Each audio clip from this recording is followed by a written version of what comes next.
Paula, mudando de assunto, mas falando ainda do Judiciário, o Supremo Tribunal Federal abriu nesta tarde a sessão para concluir aquele julgamento da ação penal contra o ex-senador e também ex-presidente da República, Fernando Collor de Mello. Já há alguma definição sobre a pena a ser cumprida por Collor?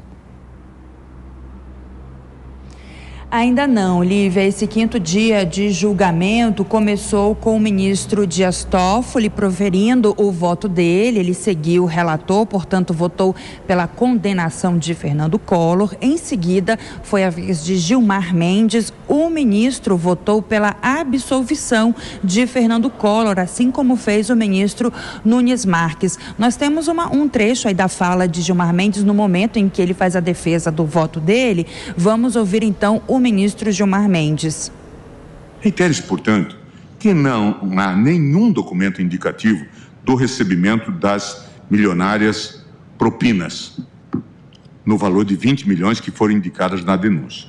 Pelo que se observa, a vinculação de tais pagamentos aos denunciados se dá apenas com base nas alegações dos colaboradores premiados e em documentos unilateralmente produzidos, os quais são insuficientes para fins de condenação, conforme já amplamente demonstrado. Bom, o julgamento foi suspenso pelo avançar da hora, será retomado amanhã, quando então a ministra Rosa Weber deve proferir o voto dela, e será então quando os ministros vão definir qual a pena que será cumprida por Fernando Collor. O Ministério Público pede 22 anos de prisão, o relator, ministro Edson Fachin, pede 33 anos de prisão em regime fechado e também dano moral de 20 milhões de reais. O placar parcial, então, está 7-2 pela condenação de Fernando Collor por corrupção passiva, lavagem de dinheiro e organização criminosa. Na quinta-feira passada, eu lembro que o STF já havia formado maioria para condenar Fernando Collor. Esse caso é uma ação penal no âmbito da Lava Jato, que afirma que Fernando Collor recebeu 30 milhões de reais em propinas da BR Distribuidora, em negociações da BR Distribuidora, que é uma subsidiária da Petrobras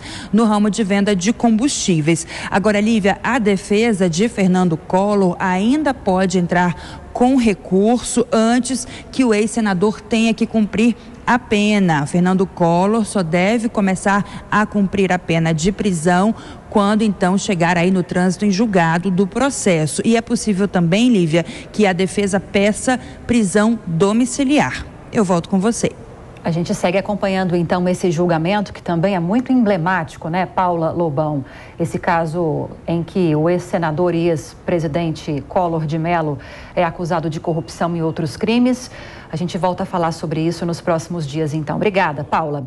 Só uma atualização para você que está conosco. Nesta quarta-feira, a Câmara dos Deputados acaba de derrubar os 4 destaques do PL ao novo arcabouço fiscal, que teve o texto base aprovado ontem à noite, na noite desta terça-feira. Com isso, o texto que foi aprovado ontem à noite segue daquele mesmo jeitinho agora para o Senado Federal. E como falávamos anteriormente, a expectativa do relator dessa proposta na Câmara, Cláudio Cajado, acredita que no Senado também não haverá mudanças. A conferir.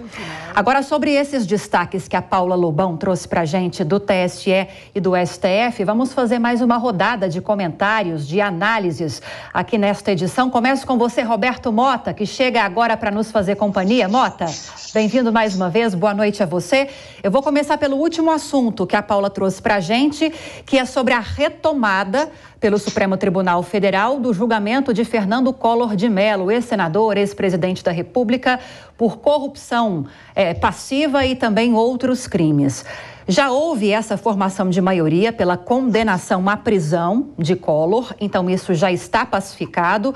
O julgamento está em 7-2. Os únicos ministros que votaram pela absolvição nesse julgamento até agora foram Nunes Marques, primeiramente, e nesta quarta-feira, Gilmar Mendes.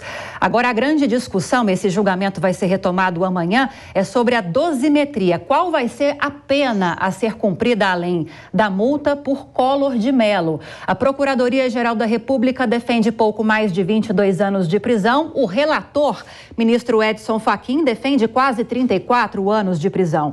Quais são suas expectativas? Boa noite, Lívia. Boa noite à nossa querida audiência. As minhas expectativas são de mais surpresas, Lívia, porque essas decisões a respeito desses casos têm surpreendido sempre.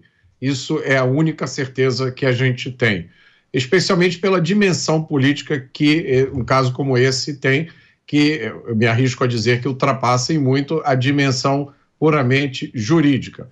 Eu acho que um dos aspectos mais interessantes desse caso do Collor é que, se eu não me engano, esse julgamento é resultado de uma investigação originária da Lava Jato, justamente a Lava Jato que tem sido tão atacada, tão vilipendiada, está servindo como base para esse julgamento do Collor.